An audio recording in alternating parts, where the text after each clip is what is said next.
What's up, guys? My name is Noah. I make music as Haterade, and this is a tutorial on how to make unique and interesting sub patterns, or 808s, whichever you prefer. So, 808s, if you don't know what they are bass that's triggered by a kick. Used a lot in hip hop, obviously trap music, and a bunch of other music. You can find it all over the place. So what we're going to be doing is we're going to be looking for an 808 that's going to really that's going to fit this drop really well. So I'm thinking, let's listen to the drop first.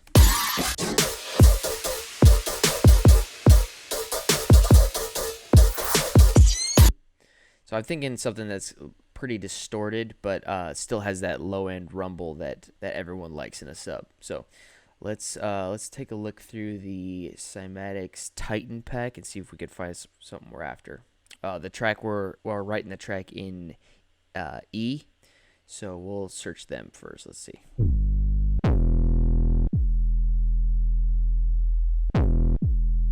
I like this one. Let's grab this one right here. Okay. So I'm going to go in and I'm going to unwarp it just to be safe. Sometimes if there's distortion in the sub, if it's warped, it's going to make it sound bad. So I usually by default just unwarp my subs when I put them in using audio. But I mean sometimes it doesn't affect it. So let's see. So we got our sub in here. Now what I'm going to do right here is I'm going to take this little piece, this little initial part, and I'm going to paste it right here. And the reason why I'm doing that is to make sure the kicks are consistent.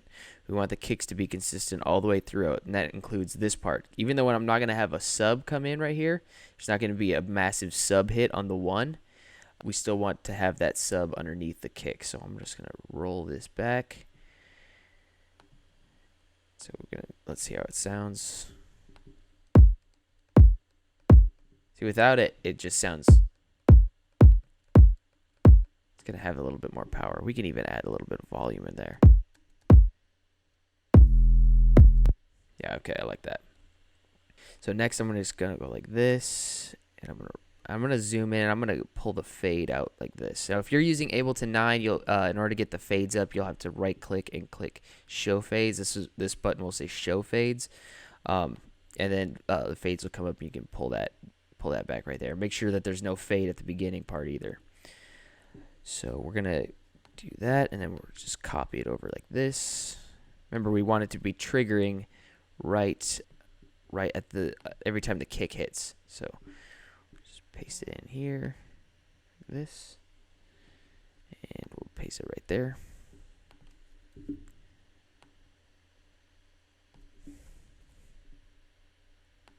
Okay.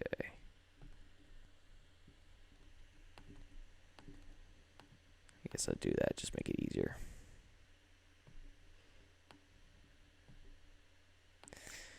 So typically producers will have their subs looking like this.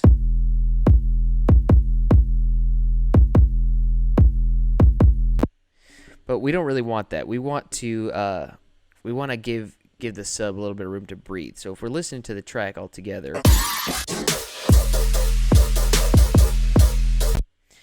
we want to let's see if we can give some room right here where the snares come in. Yeah.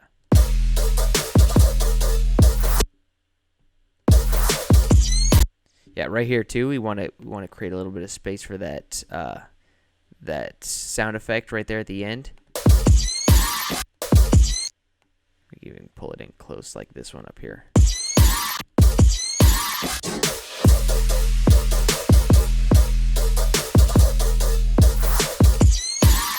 Okay, cool. So next, let's do some pitch bending.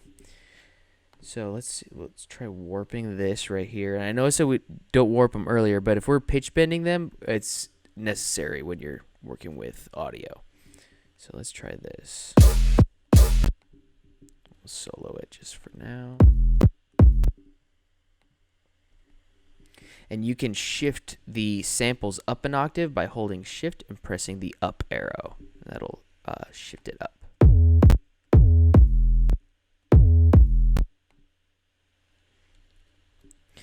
And notice too, if we didn't have it warped, it would shorten it because every time you pitch something up or down, you're pitching it up, it shortens it, and you pitch it down, it lengthens it.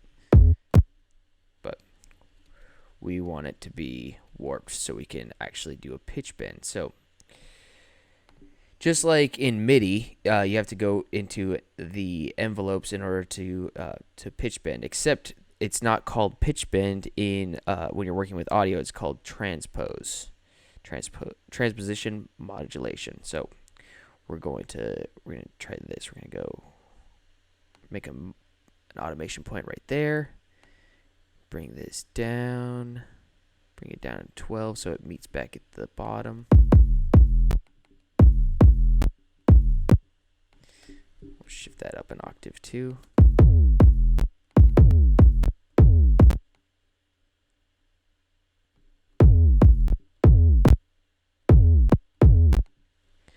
Maybe we can even grab this and pitch it way up here.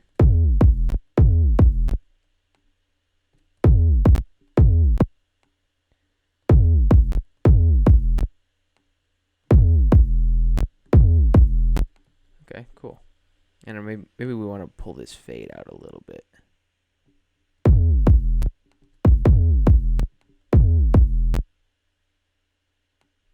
Maybe bring this back here.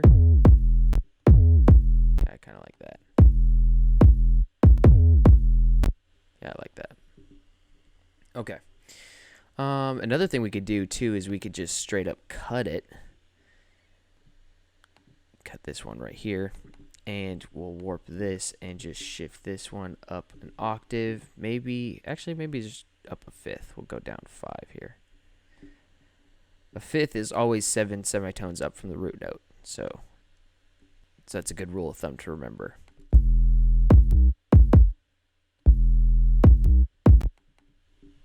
Maybe we could bring this one up an octave. Shift that one. Let's try this one unwarped.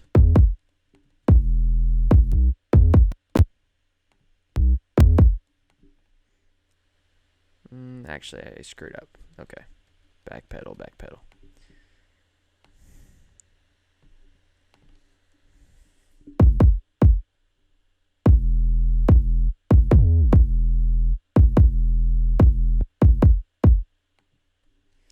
Okay, so let's try pitching this one up as well. So we'll warp this one and bring this one up. Extend that one out. Okay, now let's hear it with the track.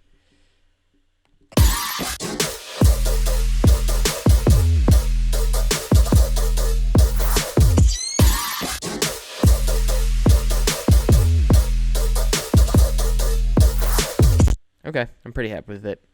But I think this sub could use some processing, and so we can give it a little bit more character and have it stand out a little bit more. So this is my sub rack. All these effects, they contribute one by one, and I will go through them individually. First, we'll go with the phase inversion. Now, phase cancellation is a topic for another video, but basically what it does is audio is playing at different out of phase. It's going to affect it differently in a way that we don't want. So what we're going to do is just put this on just to double check, make sure. We might hear an effect, we might not. Let's check. Loop this right here.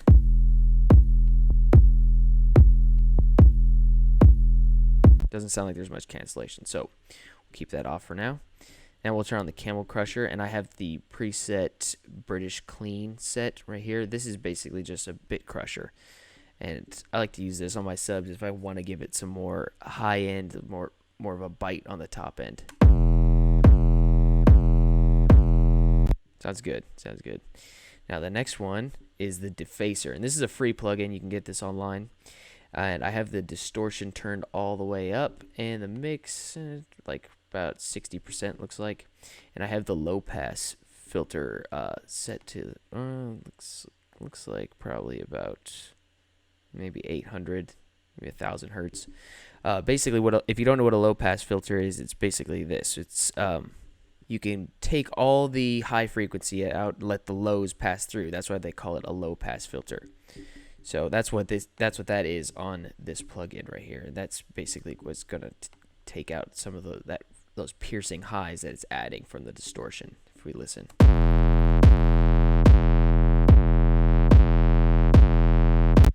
We don't want all that in there.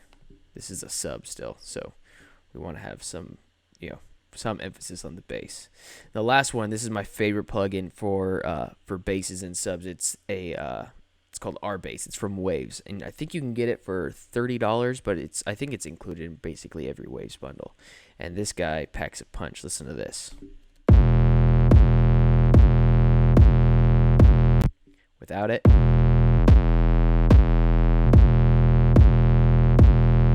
think we could even pull this down a little bit.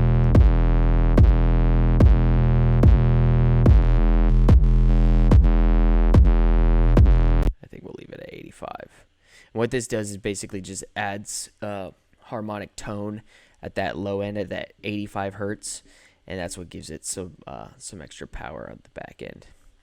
And last, we just have the basic Saturator. I brought the drive up 8 dB on this one, and I brought the output down 9.43 dB to balance it out. And I turned the bass down to negative 10.5. Listen to what that does. So we have this on.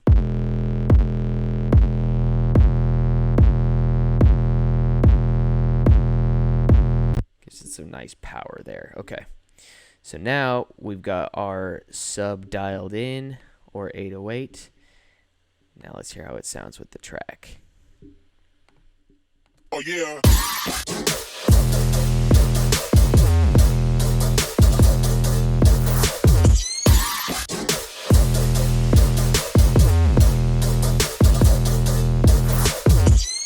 I think I'm happy with it. I hope you guys are too. I hope you learned some valuable information today, and I will see you in the next video. Peace.